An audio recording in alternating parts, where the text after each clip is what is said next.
हम तो तैयारी है, बोलिए क्या करना चाहिए। शराबबंदी को सख्ती से लागू करने के लिए उसमें कोई कमी ना आए, कौन से प्रावधान को आगे पीछे करना है बताइए, बताइए। तो इसलिए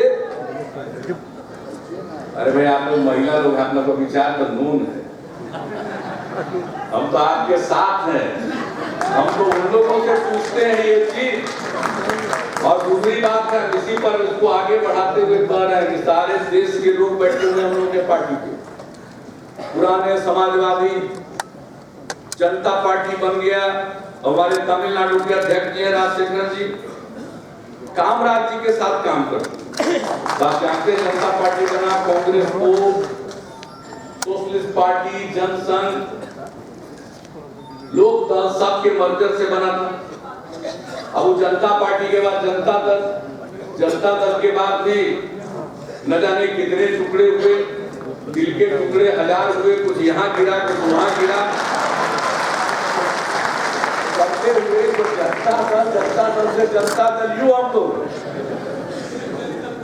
तो इसमें रह गए सबसे ऐसे लोग भी, सब लोग, तो सब लोग आए हुए हैं। हम एक ही बात कहेंगे, अभी सनत जीने का सब लोग देख रहे हैं, समाज में असहिष्णुता का माहौल पैदा किया जा रहा, झगड़ा लगाया जाता।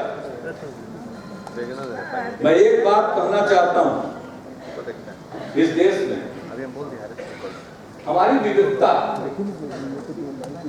और ये विविधता हमारी खासियत है, हमारी विशिष्टता है, और इस विविधता से ही हमारे देश की एकता और मजबूत होती है, सुदृढ़ होती है। इसको कोई छिन्न भिन्न करने की कोशिश करेगा, इसका मतलब वह देश भक्त नहीं हो सकता। यही मतलब आप कौन से सवाल उठाए जाते हैं बताइए। हम आज पढ़ रहे थे, प्रधानमंत्री जी का आज हमने देखा है भाषण, उन्होंने कहा पड़ोस में आतंकवाद की जन्मभूमि है। मैं जनता दल की तरफ से, अपनी तरफ से, बिहार के लोगों की तरफ से भी प्रधानमंत्री जी को आश्वस्त करता हूं कि आतंक के जन्मभूमि, जहां से आतंक का जन्म हो रहा है, उस पर जो जरूरी कार्रवाई आप समझते हो वो कार्रवाई कीजिए, हम सब आपके साथ करिए। पठानकोट और दिल्ली में हमला हुआ आतंकियों का, हमसे तो बहुत लोग पूछते थे, हमने कहा कि नहीं, इन सब मामलों में हम केंद्र सरकार का साथ देते हैं, केंद्र सरकार के साथ रहते हैं। चाहे सामरिक नीति हो, विदेश नीति हो, देश की सुरक्षा का सवाल हो, जिसको भी केंद्र की सरकार चलाने का मैंडेट मिला है उसका साथ देना चाहिए, उसका समर्थन करना चाहिए। हमारे भारतीय सेना में इतना दम है कि परिस्थिति का मुकाबला करेंगे। अनेकों बार उन्होंने अपने शौर्य का प्रदर्शन किया, हम उनको सलाम करते हैं और उस पर पूरा भरोसा। तो केंद्र की सरकार ने जो भी कदम उठाया उसको काउंटर करने के लिए सर्जिकल स्ट्राइक का देश के माननीय गृह मंत्री जी ने मुझको भी जानकारी देने के लिए आदरणीय राजनाथ सिंह जी ने फोन किया और जानकारी दी। और जब उन्होंने जानकारी दी तो हमने कहा कि ऑपरेशन सफल हुआ ना, तो उन्होंने कहा कि हाँ, तो मैंने कहा कि हम लोगों की बधाई है और पूरे ये सारे मसले हैं, पूरा देश एक है। उसी दिन सब पार्टियों की मीटिंग हुई, सबने एक स्वर में सरकार का और सेना का साथ दिया। हम सब लोग साथ, पूरा देश एकजुट है। और कल भी प्रधानमंत्री जी ने कहा ब्रिक्स में समिट में पड़ोस के बारे में उन्होंने अपनी बात रखी है, भारत का जो विचार है उसको उन्होंने प्रकट किया। हम सब लोग साथ,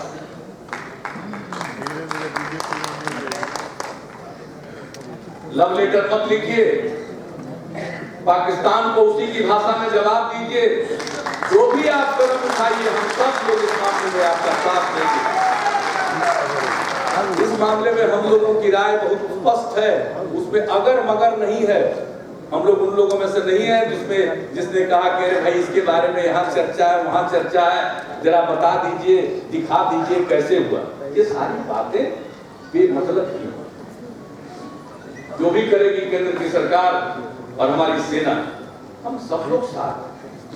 देश एक है, देश मजबूत रहेगा तो सब हम लोग अंदर बहुत बात कर लेंगे आपस में, लेकिन जब देश ही नहीं रहेगा तो अंदर क्या करेंगे? इसलिए हम लोग सब मामले में एकजुट और समर्थन कर सकते। इसके बाद लेकिन हम आपको ये बताना चाहते हैं, कल राष्ट्रीय परिषद का प्रस्ताव जो हुआ बहुत स्पष्ट तौर पर हम लोगों ने कहा, आप सबके हाथ में आ गया होगा। हमने केंद्र सरकार, आ जाएगा, हमने केंद्र सरकार और अपनी बहादुर सेना को इस कार्रवाई के लिए बधाई दी है। और उसके बाद अगला वाक्य है, आतंकवाद के विरुद्ध लड़ाई एक राष्ट्रीय मुद्दा है और इसे देश की अंदरूनी राजनीति का विषय नहीं बनाना चाहिए। ये जनता दल का प्रस्ताव है। अंग्रेजी में the fight against terrorism represents a national resolve and should not become a subject for internal politics। इस पर अंदरूनी राजनीति नहीं होनी चाहिए। हम लोग पूरे तौर पर केंद्र के साथ हैं, सेना के साथ हैं। केंद्र तय करे, उनका हम समर्थन करते हैं, करेंगे। लेकिन मैं एक आग्रह केंद्र सरकार से जरूर करूंगा, माननीय प्रधानमंत्री से जरूर करूंगा कि आप अकेले भाजपा के नेता नहीं है, आप देश के प्रधानमंत्री हैं, देश के नेता हैं, देश के प्रधानमंत्री हैं। पूरा देश आपके पीछे खड़ा है आतंकवाद से लोहा देने के लिए, और जो भी हम पर आक्रमण करेगा उसका ठीक ढंग से प्रत्युत्तर देने के लिए। और ये राष्ट्रीय मुद्दा है, पूरा राष्ट्र एक है। मैं एक ही विनम्र प्रार्थना करूंगा कि अगर कोई इस मसले को अंदरूनी राजनीति का, देश की अंदरूनी राजनीति का हिस्सा बनाना चाहे तो उसको रोकिए। अगर कोई पार्टी होर्डिंग लगाकर इस बात के लिए श्रेय लेने की कोशिश करे या इस बात को लेकर कोई माहौल बनाने की कोशिश करे, अंदरूनी देश की राजनीति को प्रभावित करने की कोशिश करे, तो यह काम सही नहीं है, ठीक नहीं है। और इस काम को कभी भी देशभक्त से नहीं कहा जा सकता। देशभक्ति जो कार्यक्रम यह नहीं है। इसलिए मैं एक आग्रह करूंगा कि जो पार्टी भी ऐसा करे इन राष्ट्रीय मुद्दों को, जिस पर पूरे राष्ट्र की एकता है, उसको अगर देश की अंदरूनी राजनीति का अंग बनाना चाहे, देश की अंदरूनी राजनीति में फायदा उठाना चाहे, वैसे पार्टियों को आप रोकिए। और ये काम दूसरे को नहीं करना है, आपको ही रोकना है। आप लखनऊ में जय श्री राम बोलते हैं, हम लोगों को क्या इतराज है? हर जगह बोलता है जय श्री राम, हम लोग कोई इतराज नहीं है। लेकिन अगर आप जय श्री राम बोले और तुरंत प्रवीण तोगड़िया का बयान आ गया कि मंदिर बनवा दीजिए जल्दी, हमको को कुछ नहीं कहा। आप बोलिए, लेकिन जैसे ही बोले वैसे ही प्रवीण तोगड़िया जी का बयान आ गया कि मंदिर तुरंत बनाइए। वो पूछेगा रामलला हम आएंगे, मंदिर वहीं बनाएंगे, तारीख नहीं बताएंगे, जब जब चुनाव आएगा तो मुद्दा छेड़ेंगे। ये मामला क्या है? क्या मामला? बीच में जब जब चुनाव आता है तब तब ही मुद्दा उठ जाता है। क्या मामला? अरे भाई, सबका साथ सबका विकास, जो वोट मिला उसके हिसाब से काम करिए।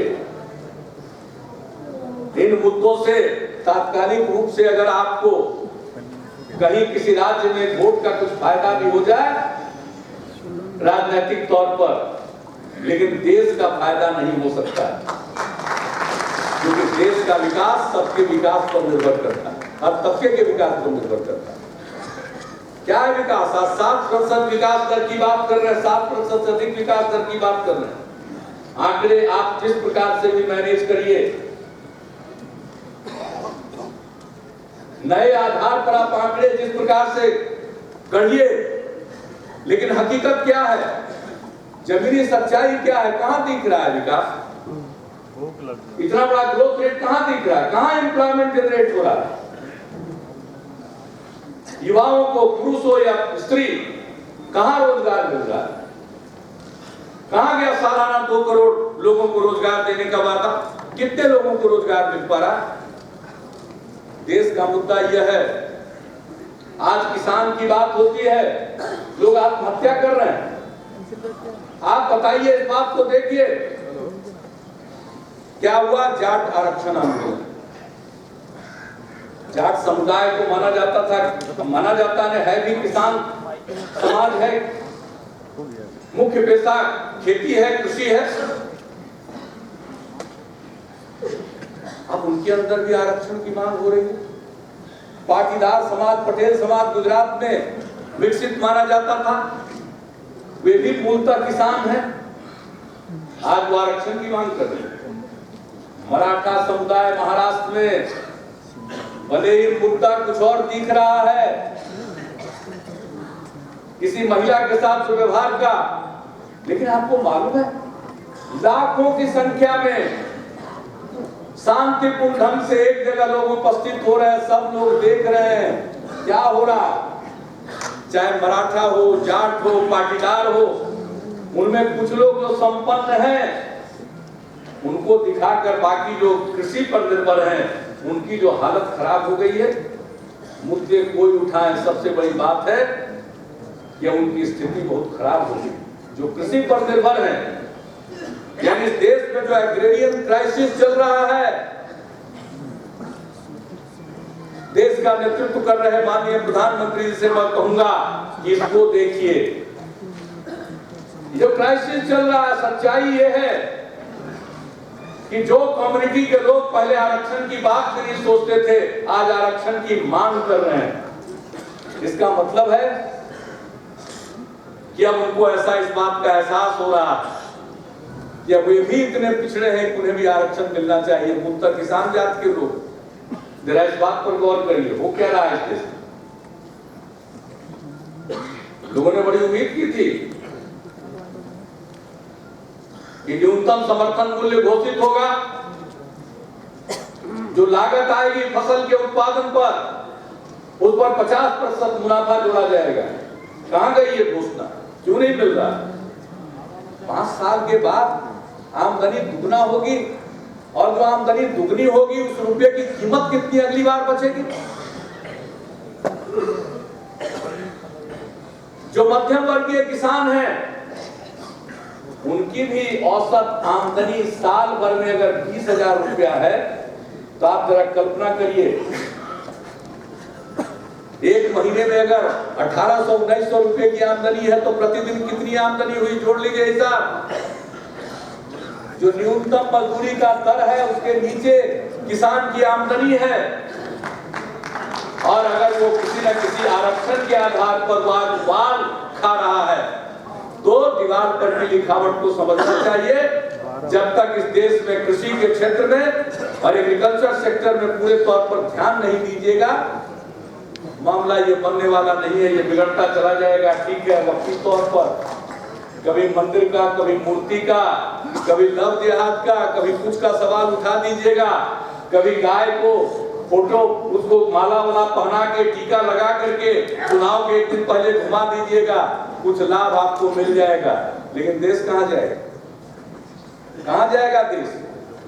आज जो समस्या है, अभी शरद जी बोल रहे थे, इसलिए मैं उसके बारे में भी कह देना चाहता हूं। ये क्या हो रहा है? लोगों में एक असहिष्णुता का जो माहौल पैदा हुआ, जिसकी चर्चा की, तनाव का माहौल पैदा करने की कोशिश होती है। इसका तात्कालिक लाभ कुछ आप उठा सकते हैं, लेकिन अंततोगत्वा देश की जो मूल समस्या है, जो कृषि से संबंधित है, और क्या स्थिति है, जिस तरह का दलित उत्पीड़न हुआ, तो इन चीजों पर अगर गौर नहीं कीजिएगा तो खाली लोगों के मन में धार्मिक उन्माद पैदा करके, लड़ाकर तात्कालिक तौर पर कुछ समर्थन हासिल कर लेना चाहते हैं, इससे कुछ होने वाला नहीं। जो वायदा है देश के सामने, उसको ध्यान में रखिए। ये देश इस प्रकार के चीजों को बहुत दिन तक स्वीकार नहीं कर सकता। और कृषि के क्षेत्र में कौन कौन से काम हो गए, हमने तो शुरू से विरोध किया है। जेनेटिकली मॉडिफाइड सीड का जब मामला आया था, सबसे पहले बैगन का जीएम सीड, मक्का का जीएम सीड हमने विरोध किया। और उस समय की यूपीए की सरकार थी, मान गई। हमने कहा कि जब तक राज्य का कंसेंट नहीं मिलता है, इस चीज को आगे नहीं बढ़ा सकते। लेकिन फिर देखा जा रहा कि अब सरसों का जीएम सीड आ रहा, पूरा प्रचार हो रहा कि बड़ा उपजाऊ होगा। जान लीजिए ये सब धोखा है। मैंने आदरणीय प्रधानमंत्री जी को इस पर पत्र लिखा है और पहले से तय है, राज्यों के कंसेंट के बिना इसको आप इंट्रोड्यूस नहीं कर सकते। और मैं साफ तौर पर कहना चाहता हूं, हमने बताया है पर्यावरण पर खतरा है, लोगों के स्वास्थ्य पर खतरा है। जो नेचर के द्वारा स्वाभाविक रूप से जो परिवर्तन होता है, उसकी जगह पर आप किसी चीज को जबरदस्ती उसमें कोई तब्दीली लाएंगे, वो टिकाऊ नहीं हो सकता। आया बीटी कॉटन कहां चला गया, आज उसकी हालत हो गई। अब कीटनाशक दवाओं का प्रयोग करना पड़ेगा, बहुत तरह की बात आ गई और मैं उसके विस्तार में नहीं जाना चाहता। लेकिन जान लीजिए कि इसके बारे में जो कुछ भी प्रचार किया जा रहा है कि ज्यादा उपज देगा, तो बहुत पुराने सरसों की वैरायटी के साथ इसकी तुलना कर दी गई। आज सरसों का जो हाइब्रिड वैरायटी है, नए विकसित वैरायटीज हैं, उसके साथ तुलना नहीं हुई है। और जो इससे नुकसान होगा, सरसों होगा हमारे बिहार में, तो सबसे ज्यादा शहद होता है। और मधुमक्खियों का प्रिय तो है वही सरसों का फूल। अब आप कल्पना करिए, जेनेटिक मॉडिफाइड होगा, वो मधुमक्खी उस पर बैठेगी और उसके बाद जो वो शहद बनेगा, वो क्या बनेगा। इन सब चीजों के बारे में कभी सोचा गया है क्या? इन सब चीजों का परीक्षण नहीं हुआ। इसलिए जनता दल यू ये जो जेनेटिकली मॉडिफाइड सीड की बात आ रही है, उसका पुरजोर विरोध करती है। और मैं एक बात कह देता हूं कि हम लोगों ने अपनी राय रखी है। पुरानी सरकार ने तो हम लोगों की राय पर गौर किया था, नई सरकार के सामने भी हमने रखा है, गवर्नमेंट मिनिस्टर को भी लिखा था और अभी हाल में हमने आदरणीय प्रधानमंत्री जी को लिखा। अगर उन बातों पर गौर करें, हमने वो मुद्दे जनहित में लिखे हैं, किसान के हित में लिखे हैं। जो उसमें दावे किए जा रहे हैं, वो दावे खोखले हैं, उस पर गौर कीजिए। मैं तो भरोसा करता हूं प्रधानमंत्री जी पर कि वो जरूर गौर करेंगे। लेकिन अगर हम लोगों की बात को नजरअंदाज करेंगे, तो एक बात मैं कह देना चाहता हूं, बिहार में तो जीएम सीड हम अलाउ नहीं करेंगे। बिहार में इसकी इजाजत नहीं दे सकते, बिहार में नहीं आने देंगे। हम बिहार के लोगों को बचाने की कोशिश करेंगे। खाली सरसों का ही सवाल नहीं, शहद का भी सवाल, व्यक्तिगत स्वास्थ्य, पर्यावरण, हर चीज जुड़ा हुआ। इसलिए इन चीजों पर गौर करिए। अब इन चीजों पर तो चर्चा कम होगी, दूसरे ही चीज पर लोग चर्चा कर देंगे। अब यूपी में तो हम बहुत गए हैं, इधर 8 मीटिंग में गए यूपी में, 5 तो अपना प्रमंडलीय सम्मेलन हुआ, एक राज्य स्तरीय पिंडरा बनारस में, बाकी 4 प्रमंडलीय सम्मेलन हुए। सब जगह गए, बड़ा उत्साह हमने देखा, महिलाएं बड़ी संख्या में आई। हर जगह हमने देखा कि भाई शराबबंदी के पक्ष में महिलाएं इतनी हैं, वो सोच रही है कि भाई अगर जनता दल का कुछ प्रभाव यहाँ भी हो जाएगा तो यूपी में भी शराबबंदी लागू हो जाएगी। अब आप समझ लीजिए, मैं तो यही आग्रह करूंगा आप सब लोगों से। और वहाँ अखिलेश जी हैं मुख्यमंत्री, अब बताइए, शरद जी बोल रहे थे भाई हम लोग सब मिलके मुलायम सिंह जी को माला पहना दिए कि आप ही नेता हैं जनता परिवार के, पुराने समाजवादी परिवार के आप ही मुखिया हैं अध्यक्ष भी रहिए, पार्लियामेंट्री बोर्ड के चेयरमैन भी रहिए, कमेटी भी मर्जी से बनाइए, सिंबल जो कहिएगा वही रहेगा, पार्टी का नाम जो तय करिएगा वही रहेगा, और क्या चाहिए। सब दे दिया लेकिन खुद चलेगा, निकल गए। और बिहार के चुनाव में जो रोल अदा किया ये सबको मालूम है। अरे भाई पता नहीं बिहार में आपने क्या किया नहीं किया, जो लोगों को बुरा लगा था पता नहीं उसी का असर पड़ गया, उसी का कुछ अभिशाप हो गया या क्या हो गया कि आजकल जो झगड़ा चल रहा देख रहे हैं।